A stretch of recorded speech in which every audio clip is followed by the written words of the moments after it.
नमस्कार दोस्तों।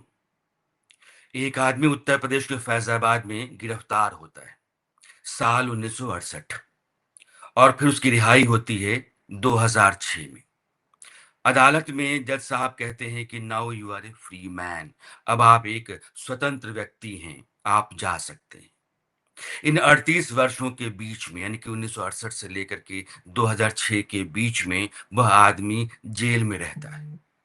देश में जो सबसे अधिक सजा हो सकती है आजीवन कारावास 20 साल की, लेकिन वो 2 आजीवन कारावास काट चुका था और कोर्ट ने कहा कि अब आप जा सकते हैं। इन 6 शब्दों की बिना पर एक आदमी की जिंदगी बाहर जीने के लिए छोड़ दी जाती है, लेकिन पीछे के जो 38 साल हैं, जो उसके जीवन के गुजरे, 32 साल का आदमी 70 साल का हो गया, जिसकी जवान बीवी बूढ़ी हो गई, 1 साल का बच्चा 39 साल का हो गया और फिर हुआ क्या? 38 साल तक उस मामले की सुनवाई ही नहीं हुई, जिस मामले के तहत उस आदमी को गिरफ्तार किया गया था। एक आदमी बिना सुनवाई के जेल के भीतर 38 साल गुजार गया। ये हमारा जुडिशियल सिस्टम है। दूसरा मामला मैं आपको सुनाता हूँ। गुजरात का एक आदमी नाम चंदन ठाकुर, उस आदमी को गुजरात हाई कोर्ट इस आधार पर जमानत देता है कि इस आदमी को लोअर कोर्ट ने आजीवन कारावास की हत्या के मामले में जो सजा सुनाई है, उसके लिए ज़रूरी सबूत दिख नहीं रहे हैं। इस आदमी का गुनाह साबित करने के लिए जो प्रमाण चाहिए, वो कोर्ट को नज़र नहीं आ रहे हैं। इसलिए सज़ा को सस्पेंड किया जाता है और उसको ज़मानत दी जाती है। लेकिन उस आदमी को रिहाई नहीं मिली। जेल के अधिकारी लगातार बैठे रहे उस मेल पर, जो मेल हाई कोर्ट की ओर से गया था। कितने समय तक? 3 साल तक। 3 साल के दरमियान उस आदमी के लोग या परिवार वाले हाई कोर्ट गए यह कहने के लिए कि साहब आपने तो जमानत दी थी 3 साल पहले, लेकिन 3 साल तक अब भी वो आदमी जेल में है, बाहर तो आया ही नहीं है।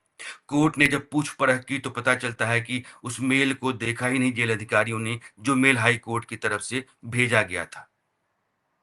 अब पुलिस के अधिकारी और हमारी अदालती प्रक्रियाएं, काम करने का तौर तरीका, यह दोनों आप देख लीजिए। 2 नमूना या 2 सबूत मैंने आपके सामने 2 केसेस के तौर पर रखे हैं।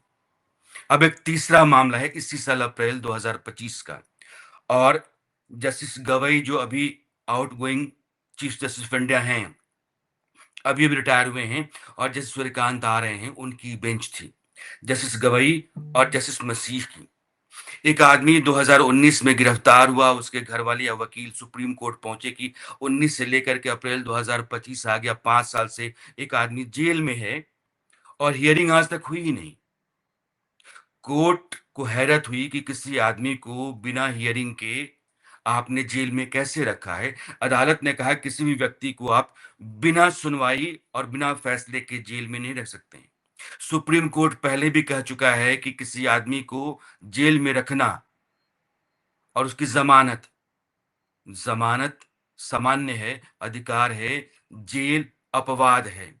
बावजूद इसके एक आदमी 5 साल तक 2025 तक बिना सुनवाई के रहा। 1968 में एक केस जगजीवन का और 2025 में एक केस, और इन दोनों में कोई अंतर आपको दिखा? यानी कि हमारे देश की न्यायिक प्रक्रिया में कोई सुधार नहीं हुआ। और इस तरह के सैकड़ों हजारों केसेस हम और आप देखते रहते हैं। तारीख पर तारीख, तारीख पर तारीख, घर वाले पुलिस के, कोर्ट के, वकील साहब के चक्कर लगाते रहते हैं और अब उसकी जिंदगी दूभर हो जाती है। आदमी जेल से बाहर नहीं आता है, अदालतों के चक्कर से निजात मिलती नहीं है। अब मैं आता हूं देश के नए चीफ जस्टिस जस्टिस सूर्यकांत के ताजा बयान पर। उन्होंने ये कहा है कि मेरे चीफ जस्टिस बनने के बाद 1 दिसंबर से देश में एक नई व्यवस्था लागू होगी, एक नया सिस्टम हम ला रहे हैं और उसको लोग हाथों-हाथ लेंगे या उसकी बहुत तारीफ होगी। अदालतों में जो पेंडिंग केसेस हैं, ये भारी भरकम मामले हैं, बहुत लंबे समय तक लोग पिसते रहते हैं, उससे निजात दिलाने के लिए हम एक सिस्टम लेकर के आ रहे हैं। और जस्टिस सूर्यकांत ने कहा है कि पेंडिंग केसेस का भार हम कम करेंगे। जितने भी लास्ट स्टेज में हाई कोर्ट में केसेस हैं, उनको निपटाने और सुप्रीम कोर्ट में पेंडिंग केसेस को तुरंत से खत्म करने की हमारी कोशिश होगी और मेडिएशन यानी कि कोर्ट तक पहुँचने से पहले अगर सुलह करके, बातचीत करा करके मामले को सुलझा दिया जाए और उस केस को निपटा दिया जाए, तो अदालतों के ऊपर बोझ कम रहेगा। यह रास्ता भी हम ज़्यादा तेज़ी से और बड़े स्तर पर अपनाएँगे, मीडिएशन का। इसके अलावा डिजिटल कोर्ट, ताकि हम रोज़-रोज़ लोगों को बुलाने और बेवजह अदालत का, लोगों का समय ज़ाया ना हो, इसकी खातिर हम डिजिटल कोर्ट का भी सहारा लेंगे या बनाएँगे। हैं कोर्ट्स, ऐसा नहीं है, लेकिन उनकी संख्या बढ़ेगी और एआई यानी कि जो तारीखें मिलती हैं, कोर्ट का मैनेजमेंट होता है, वहाँ का सेक्रेटेरिएट या बाकी स्टाफ जिस तरीके से काम करता है, अगर एआई की मदद ले लें, तो बहुत कुछ ज़्यादा सिस्टमैटिक और रिज़ल्ट ओरिएंटेड हो जाएगा। तो इसकी हम मदद लेंगे और 1 दिसंबर 2025 हिंदुस्तान में अदालती इतिहास में एक नए अध्याय की शुरुआत करेगा। जस्टिस गवाई का यह बयान या उनका इंटेंट दुरुस्त है, इसकी तारीफ की जानी चाहिए और इसकी प्रशंसा भी। लेकिन कोर्ट के भीतर के जो हालात हैं, जो उसकी तल्ख़ सच्चाइयाँ हैं, उनको भी सामने रखना बहुत ज़रूरी है। और देश बहुत बड़ा है, पुलिस और कोर्ट के चक्कर में करोड़ों लोग हैं। इसलिए कुछ बातें रखना नितांत आवश्यक है। भारत की अदालतों में आज की तारीख में 5 करोड़ से ज़्यादा मामले लंबित हैं।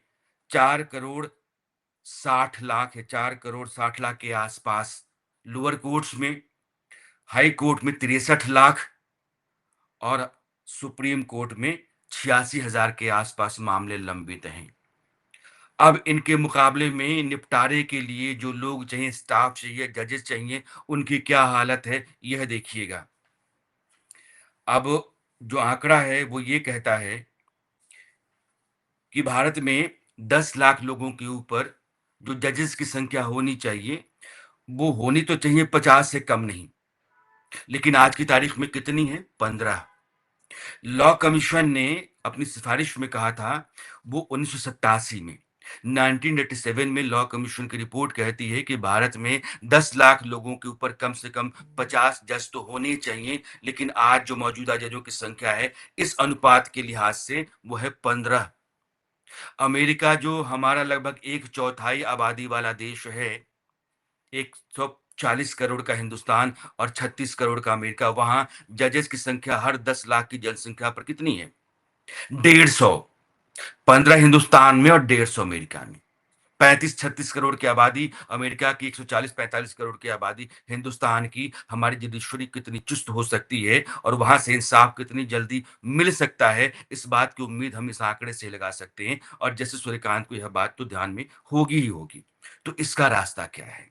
इसके अलावा आइए, अदालतों में लगभग 5,600 वैकेंसीज हैं।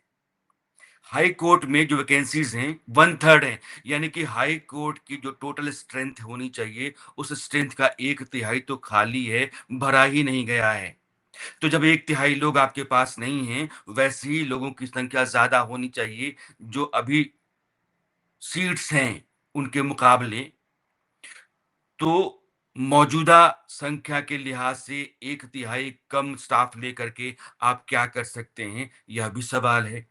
इसके अलावा 50% यानी कि आधे जो पेंडिंग केसेस हैं, उनका सरोकार किसी न किसी सरकारी महकमे से है। सरकारी महकमों के मामले कोर्ट के भीतर हैं, उन महकमों के मामले को निपटाने के लिए कोई और रास्ता भी अख्तियार किया जा सकता है, बनाया जा सकता है, या बेवजह भी वो मामले आ जाते हैं छोटी-छोटी बातों पर भी, तो उनको भी फ़िल्टर आउट करने के लिए कोई सिस्टम तो होना चाहिए, उस पर भी काम करना होगा। और जैसे सूर्यकांत, चूँकि उनका इंटेंट ठीक है, उनका ताज़ा बयान अच्छा है, इसलिए कह रहा हूँ कि ये सारे मामले आपकी नज़र में होंगे, फिर भी इनका कोई न कोई निदान, कोई न कोई सॉल्यूशन, रास्ता आपको निकालना तो चाहिए ही। और सिर्फ़ जैसे सूर्यकांत का मामला नहीं है, ये भारत की सरकार का भी है। सरकार में कानून मंत्रालय है, लॉ कमीशन है और भारत में एक न्यायपालिका है जिसका मुखिया चीफ जस्टिस ऑफ इंडिया होता है।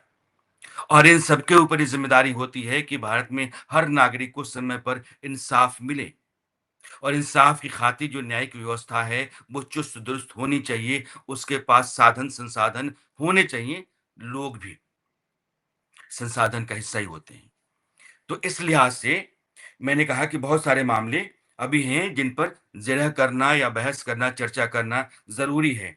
सही मैनेजमेंट का अभाव है। कोर्ट रूम की बहुत किल्लत है, बहुत सीमित संख्या है कोर्ट रूम्स की, ख़ास करके लोअर कोर्ट्स में, और कर्मचारियों की कमी तो है ही। यानी कि बुनियादी ढाँचा जो अदालतों का है देश के भीतर, वो जर्जर है और बहुत ही तंग हाल है।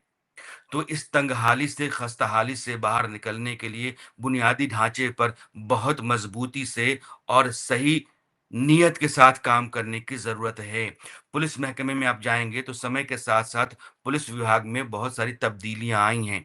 बहुत सारे राज्यों में अभी भी पुलिस बल की संख्या कम है, बिहार, उत्तर प्रदेश जैसे राज्यों में, लेकिन कई राज्यों में उस पर काम लगातार हुआ है। अदालतों के भीतर ऐसा नहीं दिखता है और अदालतों से ज़्यादा सरोकार होता है आम आदमी का, क्योंकि उसको कहीं भी उसके साथ नाइंसाफ़ी होती है, उसको न्याय की आवश्यकता होती है, तो अदालतों का दरवाज़ा खटखटाता है। 140 करोड़ लोगों की जो आखिरी उम्मीद होती हैं, अदालतें, और अदालतों का हाल सबसे बुरा है। इसके अलावा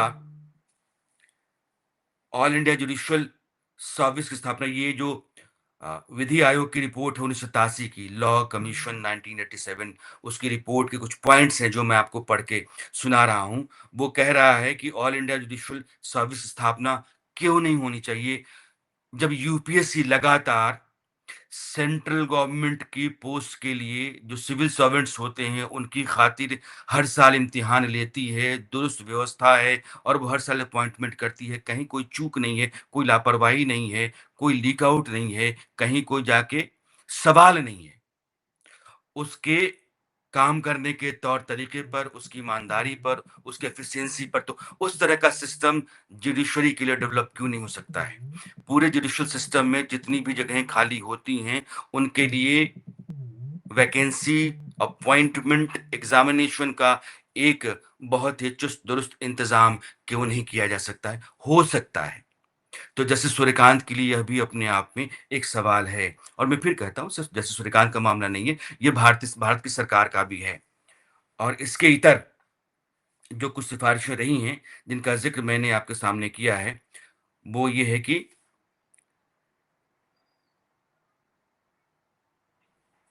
कई बार आरोपियों के चलते कि आरोपी नहीं आया, या फिर गवाह नहीं आए, तो आरोपी के नहीं आने के चलते, गवाह के नहीं आने के चलते, वकील का आना, दूसरी पार्टी का आना, जज का आना, यह सब बेकार चला जाता है। तो अदालत का समय, उसकी ऊर्जा, संसाधन, सब किसी काम के ऐसे नहीं रहते हैं, और इस तरह के मामले लगातार होते हैं कि आप टालते चले जाओ, टालते चले जाओ, टालते चले जाओ।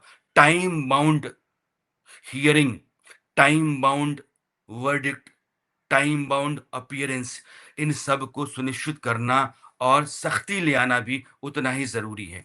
इसलिए जैसे सूर्यकांत को पहले तो बहुत सारी शुभकामनाएँ, क्योंकि नई ज़िम्मेदारी के साथ देश में आ रहे हैं, देश को बहुत सारी उम्मीदें हैं उनसे, एक लंबा कार्यकाल उनका होने जा रहा है।